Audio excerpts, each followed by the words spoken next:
लोग जब यहाँ से पाकिस्तान से जाते हैं यूके तो उन्हें वो ब्रिटिश एक्सेंट समझ नहीं आता अंग्रेजी का। एंड इट्स अ लैंग्वेज, जैसे हम लोग उर्दू में बात करते हैं। Why this name, why this book, purpose क्या है इसका। एक रिफ्लेक्शंस थी ना, जर्मन फिलोसोफर थे फ्रेडरिक नाइटशे, उन्होंने कहा था कि आप जो है ना ऐसी राइटिंग करें, ऐसी रीडिंग करें जो ट्रांसफॉर्मेटिव हो। बट ये किताब जो मैं देख रहा हूँ it is mostly based on quotations, so ये कहाँ से आपको आइडिया आया। एक्सपीरियंसेस से ड्राइव किए हैं कि गुस्से में कोई फैसला ना करें, खुशी में कोई वादा ना करें। कि कन्विक्शंस का रेट बहुत ज़्यादा कम है। अगर इन्वेस्टिगेशन और एविडेंस जो है वो तगड़ी पेश की जाए, वो जो है स्ट्रॉन्ग पेश की जाए, तो उससे जो है वो कन्विक्शंस की तादाद बढ़ेगी। बेनिफिट ऑफ डाउट्स पे बहुत ज़्यादा लोगों को छोड़ दिया जाता है। एक लीगल मैक्सिम है ना, an accused is innocent until proven guilty, तो वो डेफिनेटली बेनिफिट ऑफ डाउट जो है काफ़ी हद तक अक्यूज्ड की तरफ जाता है। ड्रग्स बेच के टेरर फाइनेंसिंग क्यों करेगा। मनी लॉन्ड्रिंग में ना पैसे की धुलाई होती है कि लोग ड्रग्स का यूज़ करते क्यों। यूनाइटेड नेशन उनकी जो ड्रग्स एंड क्राइम्स की रिपोर्ट है पाकिस्तान को लेके कि 6% हमारी पॉपुलेशन जो है वो ड्रग्स में इन्वॉल्व है। वो क्यों इस्तेमाल करते, बहुत से लोग जो है वो प्लेजर के लिए यूज करते हैं। Any recommendations for the youth. Future belongs to the routine driven. Sir thank you so much for joining. कैसे मजाज हैं आपके। अल्लाह का शुक्र है, ज़बरदस्त। Thank you for inviting me. Welcome. And कैसे चल रही है life and practice, are you enjoying the practice in Karachi. अल्लाह का करम है, ज़बरदस्त। और जो है यहाँ पर प्रैक्टिस जो है मेरी ज़्यादा क्रिमिनल लिटिगेशन की तरफ है, तो it's going exceedingly well. Before going further मैं आपसे जानना चाहूँगा, बिकॉज आप एक बैरिस्टर हैं, यूके से आपकी सारी तालीम है, so how is your experience being a barrister. कैसा एक्सपीरियंस होता है बैरिस्टर बनने का। बहुत अच्छा, क्योंकि हमारे जो फाउंडिंग फादर हैं पाकिस्तान के कायदे आज़म, वो भी एक बैरिस्टर थे। फिर जो है पॉलिटिकल अरीना में देखा जाए तो भुट्टो साहब जो 1973 का कॉन्स्टिट्यूशन उन्होंने दिया, वो बैरिस्टर थे। और इंटरनेशनली भी बहुत बड़े फिगर्स हैं, उनसे आप इंस्पिरेशन लेते हैं। जैसे गांधी जी थे, वो भी बैरिस्टरशिप से मंसूब थे। तो ज़ाहिर है एक टाइटल है, इज़्ज़त है, और लेकिन इरादा ये है कि उस टाइटल की जो पावर है वो लोगों की वेलफेयर के लिए इस्तेमाल हो। पढ़ते क्या है आप भारत लॉ में, वो ऐसा क्या है उसमें कि सिर्फ आप यूके से करते हैं, क्या सिर्फ यूके से होता है ये, जी। इसके अलावा भी कहीं से होता है, और उसका क्या मकसद क्या है, पढ़ते क्या हैं, आपको क्या ट्रेन किया जाता है, क्या आपको रियल कोर्स में ट्रेन किया जाता है या कुछ पढ़ाया जाता है। बिल्कुल, इट्स अ प्रैक्टिकल कोर्स, और उसमें जो है वो एडवोकेसी प्रैक्टिकल लेवल पे सिखाई जाती है। क्रिमिनल लिटिगेशन के वहाँ के जो प्रिंसिपल्स हैं, सिविल लिटिगेशन के, प्रोफेशनल एथिक्स है, तो वो सारी चीज़ों की कंपाइलेशन है। ये एक इस तरह आप कह सकते हैं कि जो कॉन्सेप्ट्स LLB में पढ़े जाते हैं, फिर जो प्रैक्टिकली जो चीज़ें कोर्ट्स में ज़रूरत होती है उनकी बेसिक अंडरस्टैंडिंग एक अच्छे लेवल पे क्लियर की जाती है। अच्छा, मैं आपका थोड़ा सा एजुकेशनल बैकग्राउंड जानना चाहूँगा। कहाँ से आपने अपने तालीम स्टार्ट की, क्या आपकी सारी तालीम जो है वो यूके की है, या स्कूलिंग कहाँ से है आपकी, पाकिस्तान से भी कुछ पढ़ा है या नहीं। मैंने इनिशियल एजुकेशन जो है वो रेंजर्स पब्लिक स्कूल शहीद बेनज़ीराबाद से की। फिर मैट्रिकुलेशन मैंने बहरिया फाउंडेशन से की, और FSC army public school Hyderabad से। उसके बाद इंग्लैंड चला गया, और वहाँ पर जो है अपनी एजुकेशन की, international foundation year program, LLB honours, bar awarding body हमारी लिंकल्सन थी। तो फिर वहाँ से वापस आया पाकिस्तान, तो यहाँ पर फिर कुछ टाइम मैंने as a special public prosecutor ANF serve किया, और उसके बाद जो है अभी अपनी प्राइवेट प्रैक्टिस कर रहे हैं। अच्छा, मैं एक थोड़ा लाइटर साइड पे एक बात आपसे पूछना चाहूँगा कि लोग जब यहाँ से पाकिस्तान से जाते हैं यूके तो उन्हें वो ब्रिटिश एक्सेंट समझ नहीं आता अंग्रेज़ी का, तो आपको भी कभी ऐसी मुश्किलात कोई पेश आई ब्रिटिश जाके, या आपकी अंग्रेज़ी हमेशा से अच्छी थी। नहीं, and connected question as well कि जी जी यहाँ पे आपने कहा मैंने FSC किया, मैट्रिकुलेशन किया, मैंने भी वही किया हुआ है, बट नॉर्मली जो लोग थोड़ा सा अफोर्ड कर सकते होते हैं वो यहाँ पे A लेवल्स O लेवल्स की तरफ जाते हैं, तो डू यू सी के अगर आप वापस अगर पीछे जाने का मौका मिले तो क्या आप इंटरमीडिएट और मैट्रिक ही करेंगे या ओ एन ए लेवल्स में शिफ्ट करेंगे? देखिए, सबसे ये अहम चीज़ होती है कि जो करियर के साथ अलाइंड हो, जो आपके स्कोप के साथ अलाइंड हो। तो मैं तो यही करता, क्योंकि उसके बाद जो इंटरनेशनल फाउंडेशन ईयर प्रोग्राम जो कराते हैं एफएससी के बाद, वो पूरा ए लेवल्स ही होता है। वो 1 साल वो मैंने किया, तो जो वहाँ पर फिर मैंने अलग अलग सब्जेक्ट्स पढ़े, economics, business, politics, IT, English. तो इंग्लिश तो फिर जो है क्योंकि शुरू से ही स्कूल्स में पढ़ाया जाता है, वो वक्त के साथ बेहतर होती है, एंड इट्स अ लैंग्वेज, वो सीखी जा सकती है। और इसी तरह जो है वहाँ पर और बेहतर हुई, वहाँ पर जाने से जो है एक रिफाइनमेंट आई। नहीं, मैं पूछना ये चाह रहा था कि यहाँ से जब लोग जाते हैं ना, वो कहते हैं कि हमें कितनी अच्छी अंग्रेज़ी क्यों ना आती हो, आइल्स में हमारा या टॉफल में कितना ही अच्छा स्कोर क्यों ना हो, बट जब वो अंग्रेज़ कुछ बोलता है, कुछ वर्ड्स कुछ उस तरह अपने एक्सेंट में, वो समझ नहीं आते। जी ऐसा होता है? हाँ, मुझे एज सच इस तरह की प्रॉब्लम कभी पेश नहीं आई, समझ आ जाता है। मिसाल के तौर पर जैसे कि वो एक थोड़ी एडवांस लेवल की कोई इंग्लिश हो तो उसमें प्रॉब्लम हो सकती है, कोई वकैब इस तरह का यूज़ हुआ हो, लेकिन एक्सेंट जो है वो उसमें मुझे कभी ऐसी प्रॉब्लम दरपेश नहीं आई, क्योंकि वो वहाँ पर रहे हैं और उनकी जो है वहाँ पर एक पूरा जो है एक एक्सेंट डेवलप हुआ है। तो ज़ाहिर है वो तो उसी में ही, जैसे हम लोग उर्दू में बात करते हैं, तो अगर कोई नया उर्दू सीखे या उसकी उर्दू एजुकेशन रही हो तो थोड़ी बहुत चीज़ों में होगी, लेकिन कोई मेजर इस तरह की ऑब्स्टिकल कभी सामने नहीं आई। अच्छा, सो आपने एक किताब भी लिखी है, मेरे हाथ में भी है, यूनिवर्सिटी ऑफ लाइफ। व्यूअर्स को भी मैं दिखाना चाहूँगा।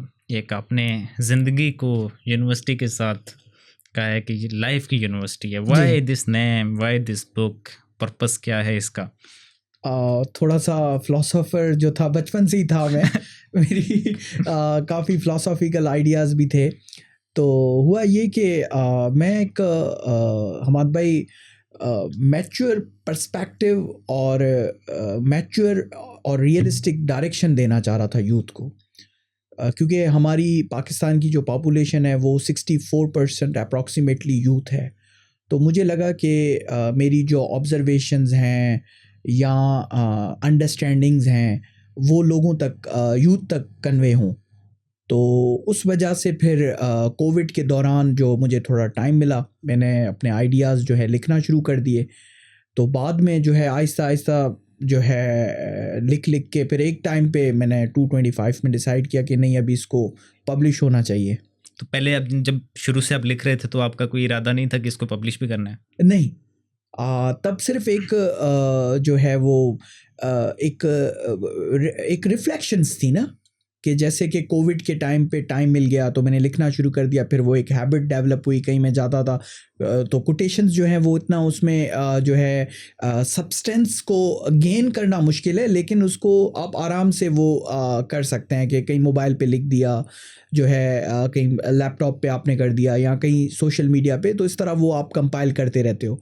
तो मेरी यही सोच थी कि मैं कुछ ऐसा लिखूं और जो ट्रांसफॉर्मेटिव हो। जैसे एक जर्मन फिलोसोफर थे फ्रेडरिक नाइचिट, उन्होंने कहा था कि आप जो है ना ऐसी राइटिंग करें, ऐसी रीडिंग करें जो ट्रांसफॉर्मेटिव हो। तो मैंने सोचा कि शायद मैं जो लिख रहा हूँ वो तो फीडबैक जब आता जाएगा तब पता चलेगा, लेकिन कोशिश ये की है कोई ट्रांसफॉर्मेटिव चीज़, कंस्ट्रक्टिव चीज़ जो है पेश करूँ।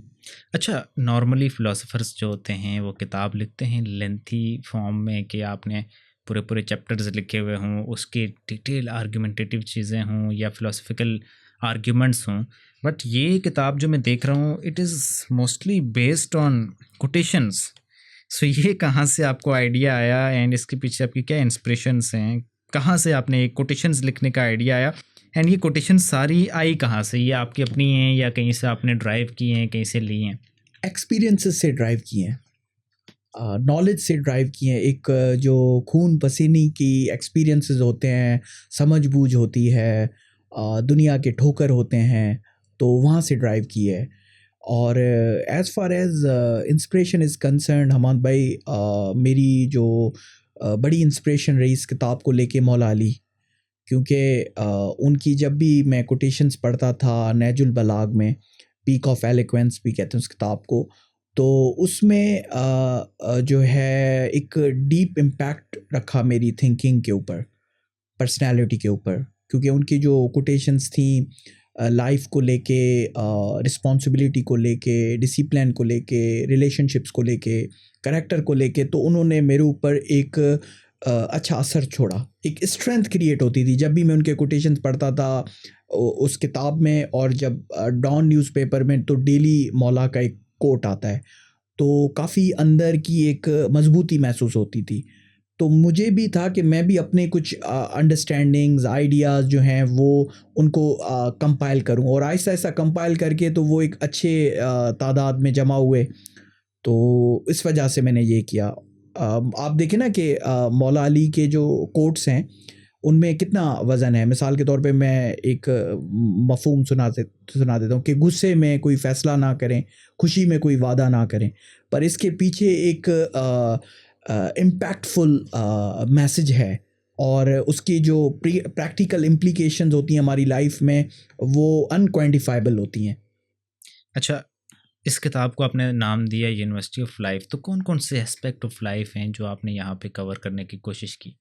जी हमाद भाई, इसमें जो है इस किताब it deals with consciousness relating to life, responsibilities, relationships, discipline, purpose and character.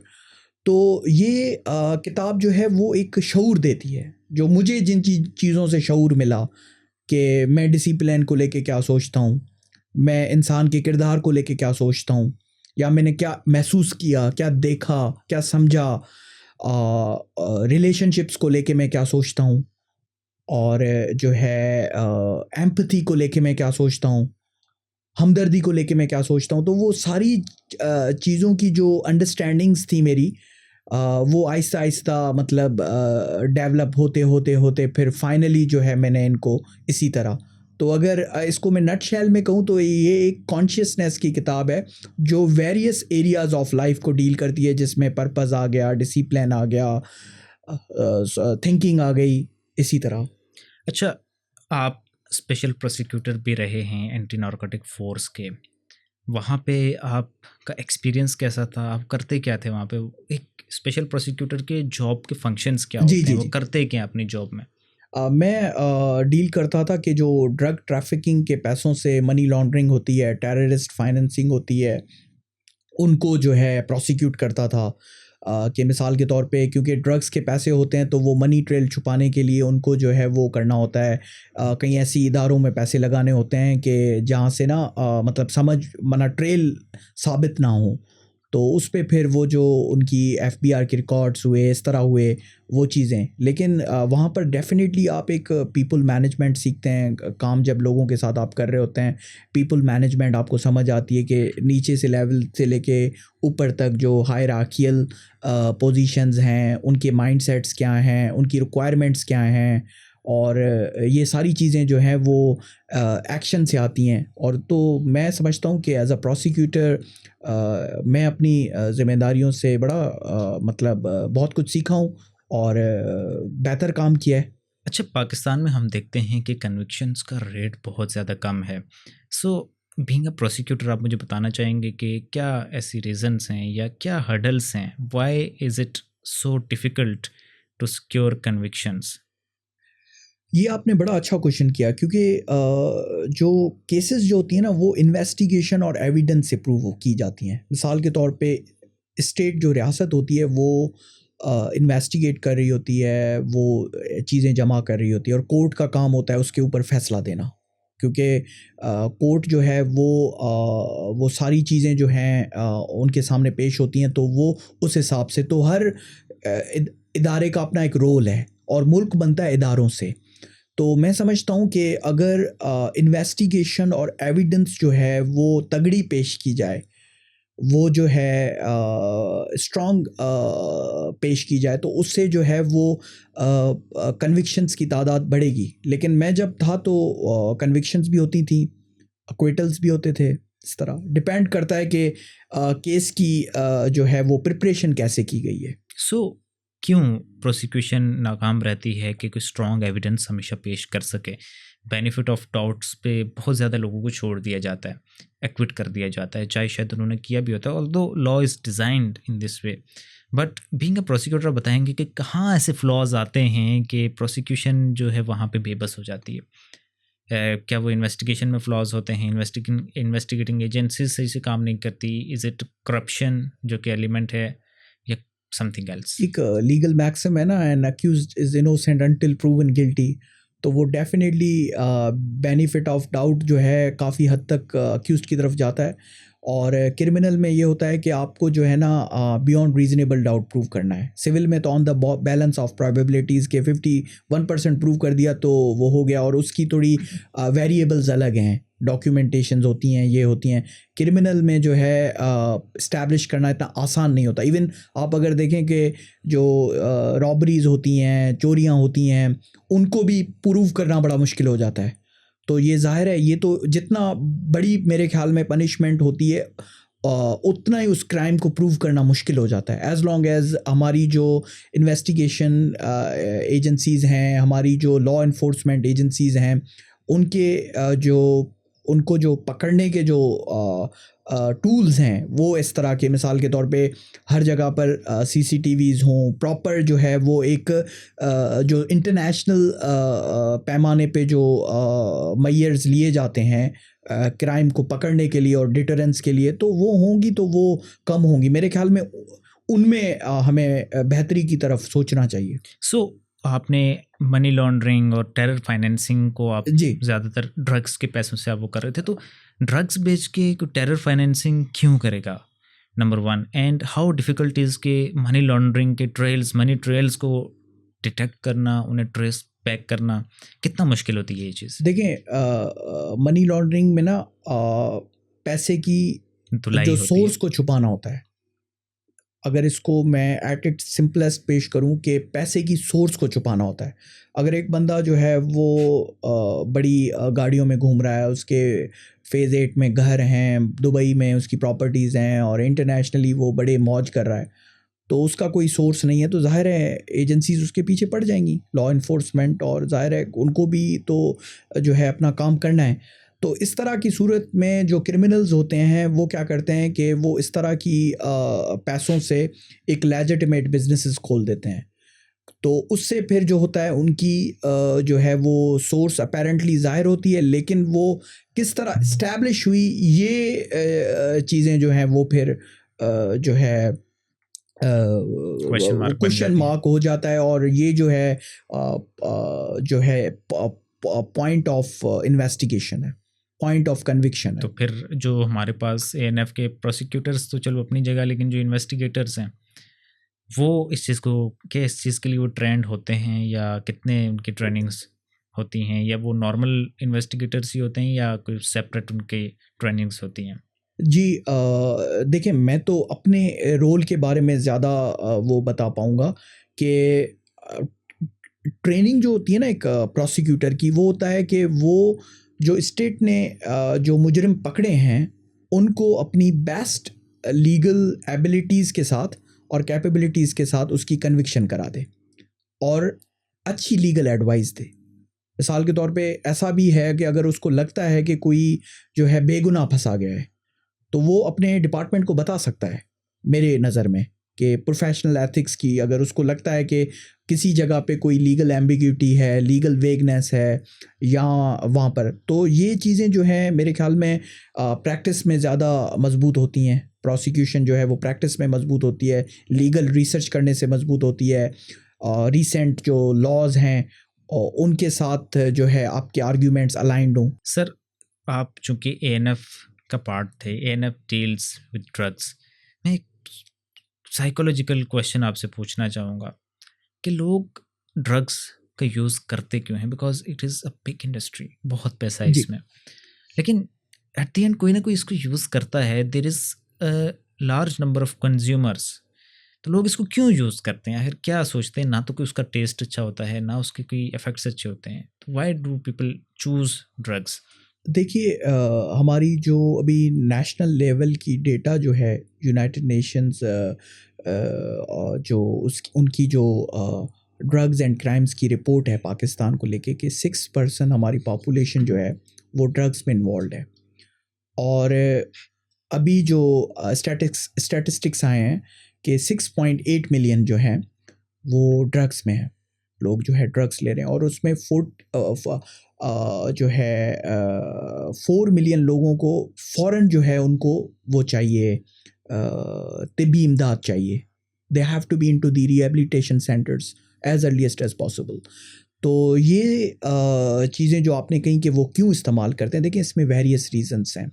बहुत से लोग जो है वो प्लेजर के लिए यूज़ करते हैं। मिसाल के तौर पे जैसे साइकोपैथ्स होते हैं, जैसे कि आपने देखा होगा कि इस्लामाबाद में एक वाक़या हुआ जिसमें एक ड्रगी ने और किस तरह का जुल्म किया एक औरत के साथ, और वो पूरा जो है वो वाक़या आपके सामने है जिसमें हाई प्रोफाइल केस बना। यहाँ एक सेलिब्रिटी थे, उनकी आपने देखी कंडीशन पाकिस्तान में रिसेंटली, तो उनकी ड्रग्स की वजह से कैसी कंडीशन हुई, वो कितना जो है ड्रग्स लेने के बाद जो है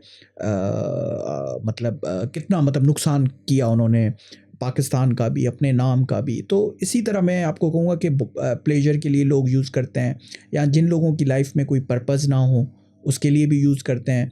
और बहुत से लोग जो है ज़िंदगी से हार के यूज़ करते हैं कि कोई बड़ी इन्वेस्टमेंट कर दी, कोई जो है उनको कोई किसी किस्म का भी लॉस हुआ, रिलेशनशिप्स का लॉस हुआ, इन्वेस्टमेंट में लॉस हुआ, पार्टनरशिप में लॉस हुआ, या जो है वो ज़िंदगी में जो बनना चाहते थे वहाँ तक they couldn't reach out there, तो उसके बाद जो है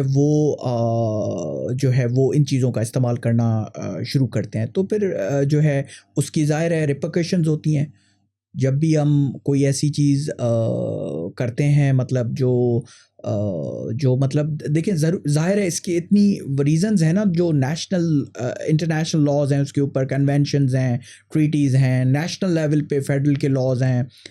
Sindh control of narcotics substance act आया है अभी, तो आप देखिए ना कि कितनी खतरे की बात है कि अगर मिसाल के तौर पे 1 किलो से भी ज़्यादा पकड़ा गया, कोई हीरोइन है, कुछ है, जो है लाइफ इम्प्रिजनमेंट हो गई, एक यंग लड़का पकड़ा गया, 15-16 साल के लिए जेल चला गया और जो है फ़ाइन भरता फिर रहा है, उसके करियर पे ख़राब। तो मैं समझता हूँ कि एएनएफ का ठप्पा ख़राब है, अगर किसी पे जेन्युइनली लगता है तो वो बहुत ख़राब है, और उसका उसके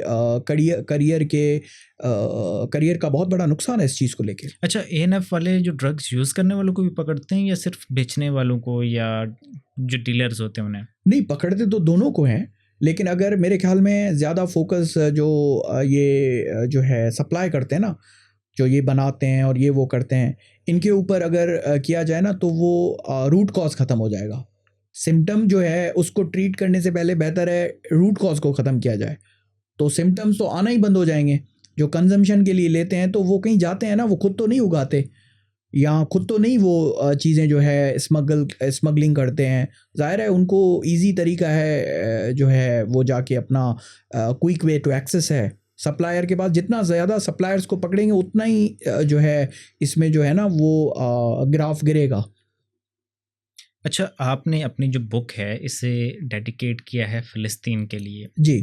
सो why is that first of all, and number 2, आप फ़लस्तीन का जो पूरा इशू है आप इसे किस तरह से देखते हैं? जी, हमाद भाई, फ़लस्तीन में ना जो है एक हिम्मत और हौसला मिलता है, और जब भी हमें कहीं ज़िंदगी में हिम्मत और हौसले की ज़रूरत पड़ती है तो फ़लस्तीन की मिसाल एक बहुत बड़ी मिसाल है। जब मुझे लगा मैंने कोई ऐसी एक व्यूज़ पेश किए हैं, अपने एक्सपीरियंसेस शेयर किए हैं, तो उसकी कोई अमली मिसाल होनी चाहिए, वो थियोरेटिकल ना हो, उसकी कोई प्रैक्टिकल एग्जाम्पल होनी चाहिए। तो उसके लिए मुझे बेहतरीन मिसाल जो है अभी कंटेम्प्रेरी वर्ल्ड में फ़लस्तीन की लगी। तो इस वजह से और पर्सनली भी मैंने उनसे उस मुल्क से बहुत बड़ी इंस्पिरेशन ली है कि इतना अनशेकेबल फेथ ऑन अलमाइटी अल्लाह, इतना जुल्म होने के बाद 90% मुल्क डैमेज हो गया है और सारे इंस्टीट्यूशंस जो हैं वो उनके तबाह हो गए हैं, इतने बड़े लॉसेस हुए हैं, उसके बाद भी वो जो है एक हिम्मत और हौसले के साथ जो है मुकाबला कर रहे हैं। तो इंस्पिरेशन है। तो किताब जो है मेरे जो है वो हिम्मत और हौसले की बात करती है। तो वो जो फ़लस्तीन है वो प्रैक्टिकली वो चीज़ है, तो इस वजह से। अच्छा, being a barrister and expert of law या स्टूडेंट ऑफ लॉ, जो भी आप कंसिडर करें, जी। आप फ़लस्तीन के इशू को लीगली किस तरह से देखते हैं? लीगल ग्राउंड्स क्या हैं उस इशू के? कौन सही है, कौन गलत है, क्या है देखिए, इंटरनेशनल लॉ की जी हाँ, नज़र में? As far as my opinion is concerned, which is aligned with international law and United Nation resolutions, तो मैं उस पे ही अपनी व्यूज़ जो है वो दूँगा। देखिए, फ़लस्तीन का जो मसला है वो राइट्स का है, और इस पे यूनाइटेड नेशन की रेज़ोल्यूशन भी है, जनरल असेंबली की,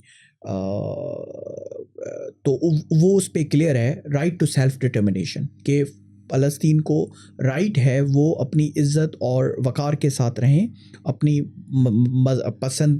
अपनी पसंद की ज़िंदगी गुजारें, और उनको एक इंडिपेंडेंट स्टेट होना चाहिए।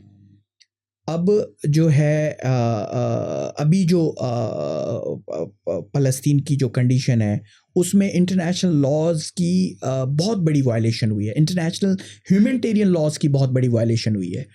तो जब हमारे पास एक रेज़ोल्यूशन है जो ग्लोबली रिकॉग्नाइज्ड है, वो उनको राइट देती है, और उसके अलावा उसमें एग्रेशन की भी डेफिनेशन है। एक यूनाइटेड नेशन जनरल असेंबली की रेज़ोल्यूशन है 3314, उसमें जो है एग्रेशन को इस तरह इंटरनेशनल लॉ ने डिफ़ाइन किया है कि कोई अनलॉफुल फोर्स यूज़ करे किसी मुल्क के ख़िलाफ़, एक स्टेट अगर दूसरे स्टेट के ख़िलाफ़ यूज़ करता है तो वो जो है वो एग्रेशन है। तो अगर फ़लस्तीन के कॉन्टेक्स्ट में देखा जाए तो जो ईस्ट जेरूसलम है, वेस्ट बैंक है, वो ऑक्यूपाइड टेरिटरीज़ कंसीडर की गई हैं यूनाइटेड नेशंस ने। तो ज़ाहिर है कि इसराइल की तरफ हैं, तो वो इसराइल ने ऑक्यूपाई की हुई हैं, तो वो ये दोनों रेज़ोल्यूशंस, एक जनरल रेज़ोल्यूशन है जहाँ एग्रेशन की डेफिनेशन दी गई है, जिसमें इंटरनेशनल लॉ के हिसाब से जो है इसराइल जो है वो कब्ज़ा करके बैठा हुआ है, और दूसरी जो है फ़लस्तीन को राइट टू सेल्फ डिटर्मिनेशन है कि वो अपनी जो है इंडिपेंडेंट स्टेट के हकदार हैं। अच्छा, जो इतनी ज़्यादा वहाँ पे बमबारी की गई है, कैजुअलिटीज़ हुई हैं, इसको आप इंटरनेशनल लॉ हाँ। को कैसे देखते हैं? इंटरनेशनल लॉ की नज़र में ये कहाँ स्टैंड करता है? Is it a war crime? और जैसे वेस्टर्न मीडिया तो इसको बता रहा है कि ये शायद वो अपने हिफाजत के लिए इसराइल ये कर रहा है। So how do you see that? बिल्कुल, इंटरनेशनल लॉ में ना उसकी बुनियाद ये नहीं है कि दुनिया में चीज़ें कैसी हैं, उसकी बुनियाद ये है कि चीज़ें कैसी होनी चाहिए। जो इंटरनेशनल लॉ के जो प्रिंसिपल्स हैं उनकी ये वायलेशन है, तो इसकी रेजोल्यूशंस भी सपोर्ट करती हैं। अब वहाँ पे अगर आप कैजुअलिटीज़ देखें, जो उसको यूनाइटेड नेशंस ने भी इंडोर्स किया है, मिनिस्ट्री ऑफ हेल्थ की जो वहाँ पे गज़ा में उनकी जो वो रिपोर्ट्स हैं कि 73,000 लोग जो है वो शहीद हुए हैं वहाँ पर। 73,000 लोग जो है वो शहीद हुए हैं, और 1,70,000 लोग जो हैं वो इंजर्ड हैं, मतलब किसी का हाथ नहीं है, किसी का पाँव नहीं है, किसी की मतलब डिसेबिलिटी। और आप सोचेंगे एक जो डिसेबल्ड लाइफ जो होती है वो कितनी मुश्किल होती है। Exactly. मिसाल वो हमारे साथ भी हो सकती है, हमारे भी किसी अजीज़ के साथ हो सकती है, हम खुद भी उसका विक्टिम हो सकते हैं। तो उस पोजीशन पे अगर आके हम उस चीज़ को कंसीडर करें कि डिसेबिलिटी कितनी, मतलब 1,70,000 लोग जो हैं वो वहाँ पर डिसेबल हो गए हैं, इंजर्ड हो गए हैं, और जो है उसके अलावा जो है 90% पूरा वो डैमेज्ड है। इदारे वहाँ सारे ख़त्म हो चुके हैं, तो लोगों को रिलीफ कैसे मिलेगा? तो इंटरनेशनल लॉ तो इस पे क्लियर है। तो उन्होंने ऑक्यूपाइड टेरिटरी डिक्लेयर किया है उन इलाकों को जो इसराइल के पास हैं। अच्छा, हमेशा से इंटरनेशनल लॉ को लेके एक डिबेट रही है कि whether it is a law और not, it has force of law और नॉट। तो आपके ओपिनियन में, कंसिडरिंग द प्रेजेंट सर्कमस्टांसेस, चाहे वो ईरान अमेरिका वॉर हो, ईरान पे एग्रेशन हुआ अमेरिका की तरफ से in violation of international laws, Israel ने किया, एंड इसराइल जो गज़ा में किए जा रहा है, that considering that, do you really think that international law has any kind of force? Yes it does. ये बाइंडिंग होती है जब ट्रीटीज़ और कन्वेंशंस जो हैं वो साइंड हों। पाकिस्तान यूएन का मेंबर है, नहीं, so recognised how state are है। you going to enforce that देखिए international law? इंटरनेशनल लॉज जो होती हैं वो एक लीगल फ्रेमवर्क देती हैं। इम्प्लीमेंटेशन जो है वो पॉलिटिकल विल से और पॉलिटिकल कॉपरेशन से आती है। वो एक रास्ता दिखाती हैं, इम्प्लीमेंट करना हमारा काम होता है। अगर इसको आसान किया जाए, जैसे हम कोई आर्बिट्रेशन की जो चीज़ें होती हैं, एडीआर में एक मीडिएशन है, तो मीडिएटर जो है वो एक सजेशंस देता है, हमें वो अप्लाई करनी होती हैं चीज़ें। तो इस तरह जो है वो इम्प्लीमेंटेशन जो है, इन्फोर्समेंट जो है वो पॉलिटिकल विल से होगी। पर इतनी सारी पॉलिटिकल कॉम्प्लेक्सिटीज़ हैं, इतनी दहशतगर्दी है, इतनी सिक्योरिटी कंसर्न्स हैं, तो जो है उन रीजंस को लेके जो है ये चीज़ें अभी तक जो है वो प्रॉपर शेप में नहीं आई। अच्छा, कौन कौन से हमारे पास इंटरनेशनल इंस्टीट्यूशंस हैं जो कि इस सब चीज़ को डील करते हैं? देखिए जनरल असेंबली है यूनाइटेड नेशंस की, उसने रेजोल्यूशन भी दी फ़लस्तीन के हक़ में, और जो है और उन्होंने इस चीज़ को मतलब रिकॉग्नाइज़ किया कि फ़लस्तीन को राइट है कि वो अपनी एक आज़ाद मुल्क बनाए। लेकिन उन्होंने जो सॉल्यूशंस प्रोवाइड किए हैं, सॉल्यूशंस ये प्रोवाइड किए कि 2 स्टेट हों, उसमें साइड बाय साइड जो है दोनों मुल्क रहें।